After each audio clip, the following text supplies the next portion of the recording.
Welcome to tonight's show. This is Jesse with CoinSense. Alright, I want to be kind of frank with everybody here. The reason why I started this channel was because I saw a lot of inconsistencies with some of my favorite crypto influencers, you might say. It really, really bugs me listening to them basically lie to everybody. And they have hundreds of thousands of subscribers and they're lying to them. They're building up hype, or they're taking words out of context and making a story up and trying to make people believe. It's basically, they're gaslighting people. Isn't that the definition of gaslighting, where you're trying to actively convince somebody of something false and change their reality or change their belief structure or what they're thinking, and you know that it's wrong? They're overlooking. No, they're not overlooking. They're completely and absolutely ignoring. They've read it. I know they've all read it. They've all researched this, and they all know darn well what the heck is going on. My biggest complaint with things right now is creators saying that XRP is going to be this great, huge, big, awesome deal, like the one world currency or token, or the digital asset that's going to be used for the transfer of almost anything and everything. And they keep, and you know what? Here, don't get me wrong, I love XRP. I have been a fan of XRP and Ripple, the company, for a long time. As a matter of fact, I got a whole bunch of XRP tokens a long time ago. They weren't XRP at the time, but I got them because I was donating my computer for the SETI home, searching for signals and, folding gene proteins and stuff like that.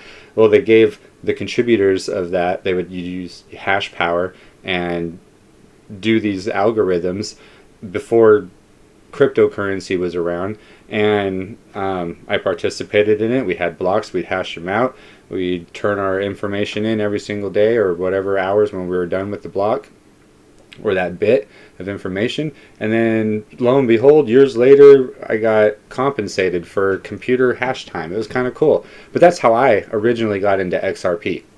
Now, the thing that bugs me is these creators are saying that because Ripple, the company, has associations and stuff with people all over or businesses, banks all over the world, then XRP is going to be used. That is false. That is absolutely false. Just because Ripple, the company, has partnerships with banks and everything seems the same, all the wording is the same, oh, it's instant transfer and yada yada yada, it's not going to be used. Ripple has, as a company, has given them and taught them and built a network for them. Ripple built another ledger for the banks, for the financial institutions. SWIFT is going to be using it. I don't know if it's actually Ripple actually built everything, but they used the ledger system, Ripple's idea, and the best way to prove it is Ripple's XRP right now. Look how well it's working. Never been hacked. Hasn't had a problem. It's great. XLM, same thing. Stellar has business partnerships with different company, not XLM. Just like Stellar or Ripple has partnerships, not XRP. XRP is not ISO 20022 compliant. It's not. And that's just the plain and simple truth. One of the main things that SWIFT said that they wanted to be done was no fee for the transfers. None at all. And XRP can't do that. Yes, it is a little tiny fee, but they still charge a fee. Okay, that's my rant. I'm sorry. I'm just frustrated. Let's get through this together. I have proof. Later on at the end, I will show you what Nick Bogalis, I hope I didn't mispronounce that, Bougalis, and he is a Ripple engineer. So he has extensive knowledge with this, and he even backs up my claim that XRP will not be used. So getting into it, the CBOS 2022 Progressive Finance for a Changing World. I'll show you here where Perez Tasso, I'm horrible with names, specifically states certain key facts And when it comes to choice and access, financial institutions now have even more ways to access SWIFT with our cloud and API-based connectivity options, both for messaging or full transaction services powered by our enhanced platform. It's in plain black and white right now. The API-based connectivity options, both for messaging or full transaction services powered by our enhanced platform. So a lot of people are just saying, oh no, SWIFT is just doing the messaging. That's all they're doing. That's what they were using the deal for, or the ledger system for. And that is false. SWIFT now has the capabilities of doing messaging and transactions in their ledger system. He talks about how it can be rolled out immediately and immediately scaled. It can be used globally, okay? SWIFT's new transaction management platform acting as a bridge. So it itself is acting as the bridge. Again, right here, we are fully ready to support the coexistence period for cross-border payments. And another thing is, they're overseen by the G10 central banks. They're the ones in control of everything. They're going to make sure that SWIFT is doing everything right and possible for messaging and financial transactions. In this video I'll show you real quick, it's about 25 seconds long, you'll see he actually says these statements. All of that, of course, choice and access is a key point as well. We are opening up new accesses to the SWIFT platform through our cloud and API-based connectivity solutions. And that is not just for traditional SWIFT services, SWIFT messaging, but also for full transaction services powered by our new transaction manager. This goes right into the next part of this video, connecting digital islands, paving the way for global use of CBDCs and tokenized assets. This is also one of SWIFT's news articles. Down here just a little bit, it specifically says a huge clue. In a separate set of experiments, we've collaborated with Citi, Clearstream, Northern Trust, and SCTL to assess how our existing infrastructure can be used as a single access point to multiple tokenization platforms.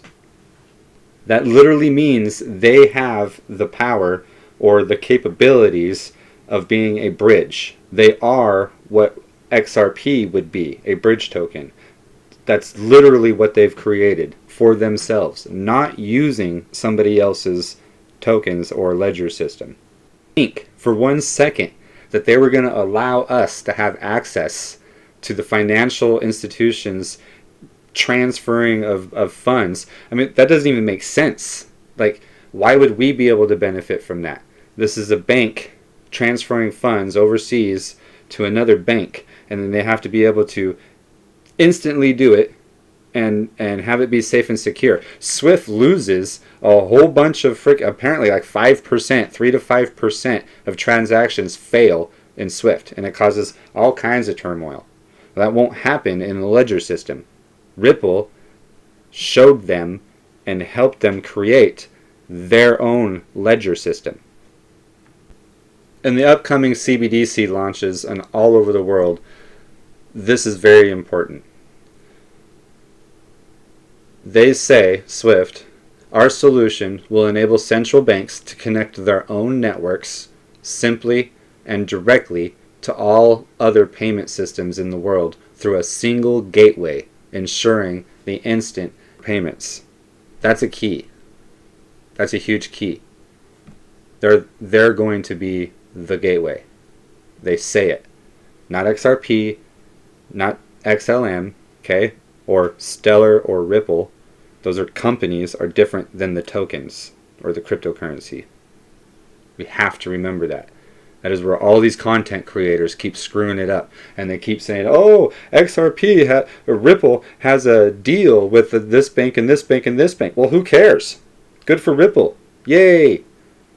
XRP does not. They are not ISO 20022 compliant. They can't be. They're not. Okay? Ripple is. Some of Ripple's technology that they have is compliant. You'll see that at the end of this. an engineer from Ripple, says the same thing. Now in the next video, it's approximately 2 minutes long. You will see another SWIFT executive, Perez, state everything that I just said. It's their stuff. They're using it. They've implemented it. All these banks are going to use it. It's going to be a private ledger system. Like, in order for the nodes that are going to be taking care of this, like Ripple has nodes for XRP, right? Well, I think, okay, I might be wrong, but I think that's how that works. In this case, CBDCs, SWIFT is going to have nodes for the Onyx system that are going to be run by their customers. The banks and financial institutions are going to have control of the nodes. So, I mean, that's plain as day right there. It's not going to be XRP or XLM or anything else. They'll be able to use those and transfer it on this bridge, yes. But they will not be the mainstay, or they won't be the main transfer token. It won't happen. They'll have a drop in the bucket of the $700 trillion or whatever it is that they'll be able to do. That's only if people want to use them, okay? It does not mean that governments are going to use them. As soon as the CBD stuff is kicked off, they're going to transfer over to their own private ledgers, and XRP will be left for us. Like, that needs to be understood. And that's why I'm so frustrated with a lot of these content creators and their lies and how they're talking to people and trying to get them to believe. They are gaslighting them. They are purposefully telling them lies and trying to change their belief to something that isn't true. That's gaslighting.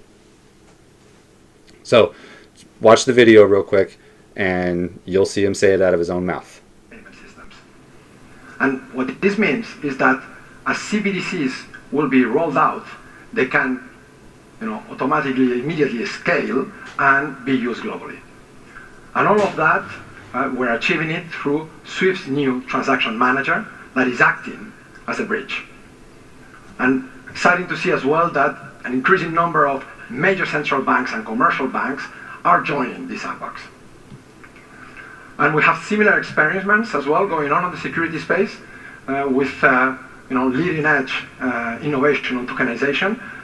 As digital assets mature, they can also be seamlessly exchanged across borders. And of course, with November almost upon us, rich data through ISO 20022 is also a big part of the industry's innovation agenda. We're fully ready at SWIFT to support the start of the coexistence for cross-border payments. And what is really exciting is to see that over time there is a huge potential for improving the frictionless future for cross-border payments and further innovation. So there you have it. You literally just saw him say it. Everything that I just said. You can't argue with it. Like, there's so much proof out there. Right down to, in order to be this transfer protocol or ledger system, SWIFT says specifically, you can't charge any fees. There can't be a fee for the transaction. And the only way to do that is the R2P method, request to pay. So it's where both parties, the sender and the receiver, verify the transaction together. So there's nobody else needed. It's like the endpoint, right? I don't even know how to explain it. I'm going to learn more about it. But that's the way it is. Not by a fee. So, Nick Bogalis, I hope I don't mispronounce his name, is a Ripple employee. Somebody asks him, is XRP ISO 20022 compliant? And he says, as an engineer of Ripple, ISO 20022 is a messaging standard and XRP is a digital asset. XRP is as ISO 20022 compliant as BTC, pork bellies, baseball cards, and vinyl records. That is to say, not at all. Some of Ripple's commercial software has ISO 20022 support, but that is unrelated to XRP or XRPL, which is the XRP ledger. Okay? It's unrelated. Just because Ripple has the technology and software that is ISO 20022 compliant does not mean XRP is. Okay? Understand that. Every single person out there that is telling lies to their hundreds of thousands of subscribers, XRP is not ISO 20022 compliant. Ripple is. Stellar is. XLM is not. There is a difference between the two, just like in the court, right? Ripple's in court right now. XRP is not in court. Ripple is in court. There is a clear distinction and a difference between the two. Ripple has the technology to help CBDCs come to fruition in all the different countries in the world. That's why they have so much partnership, or have so many partnerships with so many different agencies and organizations and institutions and everything, right? Everywhere. The case point, the proof in the pudding that everybody sees is XRP and XLM and how good it is right now. That's how they're able to sell their software to these organizations, because they could prove it works. It's amazing at how many people just couldn't understand what Nick said or how he was saying it. It's so simple. He had to retweet another thing to get people to understand. He said, yes, Ripple is, but Ripple isn't the XRPL or XRP. And XRP and the XRPL aren't Ripple. Now read my tweet again. Some of Ripple's commercial software has ISO 20022 support, but that is unrelated to XRP or the XRPL. Emphasis added. He's trying to tell people, he literally just said it again. Ripple is compliant. Ripple has software that'll work. Ripple is helping them build it. Ripple is helping them test it. Ripple is a company. It's not the cryptocurrency XRP. So, with that being said, please like and subscribe if you found any of this informational or helpful. This is Jesse with CoinSense. Until next time.